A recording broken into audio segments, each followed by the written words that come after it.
It's time for your Giants training camp practice report. He is the Giants beat writer for the New York Post, Paul Schwartz, and I am Brandon London. Paul, as we're closing in on week 2 of training camp, it's all about stacking days and big plays. Two guys, rookies, who are making big plays, one on the offensive side of the ball, one on the defensive side of the ball, Jalin Hyatt and Tre Hawkins III. What are your thoughts on these young guys? My thoughts on them are a lot more positive than they were a month ago when these guys were just new to the program. Let's talk about the receiver first, because you're a receiver. Always. But look, here's the thing. We were standing on the sideline, right? And I was asking you, I said, Hyatt's about your height, right? And you go, no, man, I'm way taller than Hyatt. And I look up, he's 6 foot, you're 6 what? 4, 5. That's a compliment, isn't it? You play taller. Yes. I mean, we know he's fast. He's playing taller.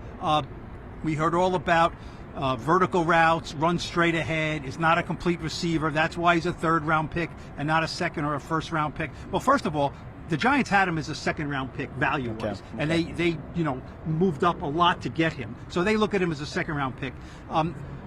Look, I've seen a lot of rookies, a lot of, today was a shelled practice, right? It wasn't pads. I'm not going to go crazy. He has looked really good. I don't think he looked great in the spring. I thought, look, he was barely knew what he was doing, right? I thought he looks really good in training camp, catching the deep ball. You can speak better about the different routes he's running. So, yeah, I mean, all systems go. I mean, look, at this point as a rookie, if he can just run straight and fast and catch the ball, that's an option. That's something that the defense has to deal with, right? I would expect in preseason they do that early and often to show these other teams we can do this. Yeah, and he continues to better himself as a true route runner. He's running the tree. I think today he called it dig route, stop route, slant route, and then 2 deep balls as well. So when you're one of those rookies, and I asked him today, how comfortable are you, or when was that aha, I got it moment? He said early, and he's comfortable now, but he said he'll get even more comfortable once he gets some game reps and he gets out there with the first team to actually put the pads on and really get hit and have to do things on the fly. Another guy, rookie corner, Tre Hawkins III.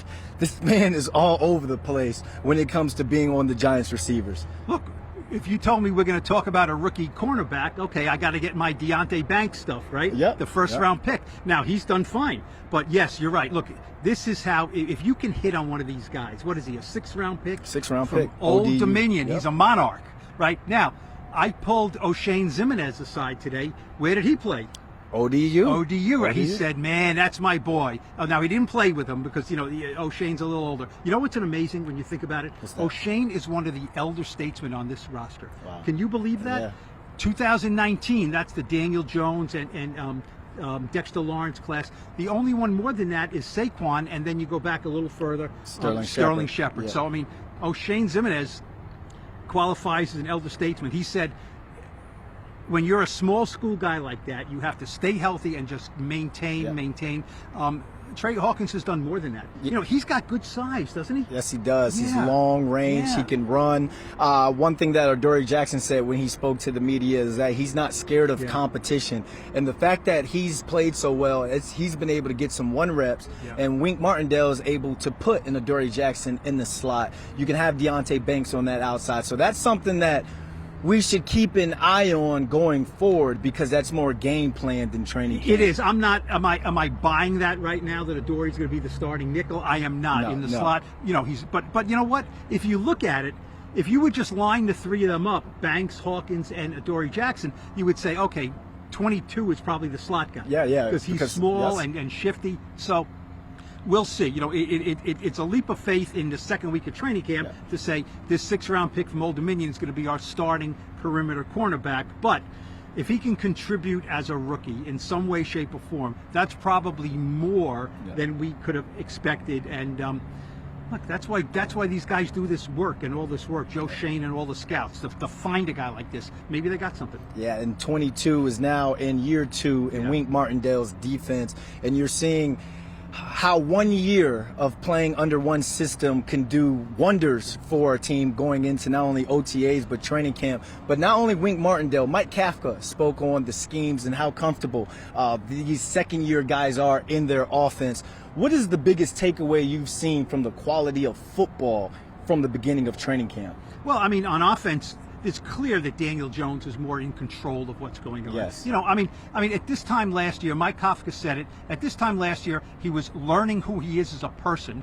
He was learning all the terminology. Mike Kafka was in his first year as an offensive coordinator. He had never called plays. At this time last year, we didn't know who would be calling the plays. You know, we thought probably Daboll, but maybe Kafka. We'll see in the preseason games. So, that developed really well with Kafka calling the plays in year one last year. So, I mean, just on a personal level, these guys know each other. I mean, Wink Martindale was saying, I know Kayvon now. I know Adoree. I know what to expect of these guys on the field and as people. Now we can start to put it together. Yes. I mean, let's face it, on both sides of the ball, there's a lot more work to be done. Yes, The Wink Martindale defense, was not highly rated, and they were really low rated against the run. So, I think Wink feels he is much more.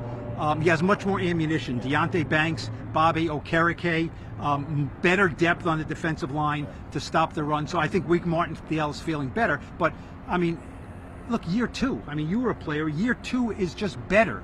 If you're in the same place in a good situation, it should be better. It takes me back to Tom Coughlin days where TC used to always say no and no you know. Right. Last year you're learning it. Hey, why do I have to break this route off at 10 rather than 12?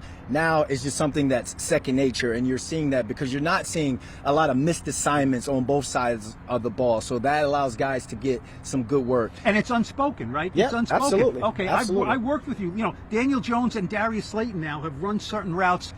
I don't know, hundreds, thousands, right? Of times, so now they look at routes. each other, a little nod, a little move, a little shift.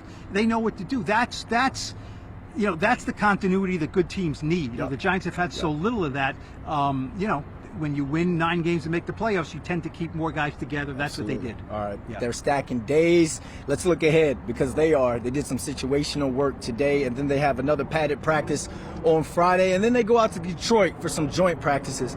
I guess I'll just ask you, what's the schedule going to be like for fans who want to follow? And then do you think that they're ready for some joint practices because they haven't had many days with pads on? Have you played the lottery? What is it? Over $1 billion? Are you in? Is it really? The lottery? It's over $1 billion. Okay. I think the lottery. See, I kind of hit the lottery already. I don't need that because I get 5 fully paid for days in the Detroit area. Okay. 5 days, isn't that? Yep. I mean, people will watch this and say, "Wait, what a lucky guy! 5 days in Detroit in the summer, Detroit right?" pizza's good. Yeah, it's okay. It's fine. It's fine unless you've been in New York. Okay. Okay. But yes, the Giants will be practicing here on Monday, then flying Monday night to Detroit. They will practice against the Lions Tuesday and Wednesday. Their facilities at Allen Park. So joint practice Tuesday, Wednesday, off day Thursday, and their first preseason game is Friday night at Ford Field in Detroit. Are they ready for it? Yeah. I mean, at some point you got to take the next step, Absolutely. right? And Absolutely. I'm tired of running against you. You're tired of running against me. I'm tired of blocking you. You're tired of blocking me. So now, as long as these coaches and players are smart, I've seen joint practices which go haywire because I'm trying to be macho. You're trying to get your work in. You're trying to be macho. I'm trying to get my work in. It doesn't work. But presumably Brian Daboll and Dan Campbell from the Lions. Now that's not a steel cage match we want to see. No, right? not at all. Not Dan at all. Campbell's. I'll take him against probably any coach in the league. Absolutely. I would guess, right? Except Mike Tomlin. Ish. Well, that's. We'll talk about that on another pick your day, poison another with day. that Yeah. one, right? You got the veteran craftiness and I covered Dan Campbell when he was a tight end for the Giants. They drafted him, a 3rd-round pick from Texas A&M, and I liked him a lot. And then they drafted Jeremy Shockey, and Campbell kind of like, I'll go to the Cowboys and, do things there. Okay. So as long as they practice smart and if things don't go crazy, it can be very good work. There will be better work Tuesday, Wednesday with the frontline guys who will play insignificant time or not at all on Friday night. It's very important. They got to stay healthy. They got to be smart. But working against a different team, it's a whole different skill sets. The defensive backs now have different receivers. The receivers have different cornerbacks. The linemen, you can do one-on-ones with guys you don't know. It can be really beneficial. I'm a big fan of joint practices. Yeah, and it gives it time for the offensive line to get some work and the defensive line as well. Remember, the run game and stopping the run are question marks that the Giants are facing going into this season. For Paul Schwartz, Brandon London, thanks for watching the Giants Practice Report.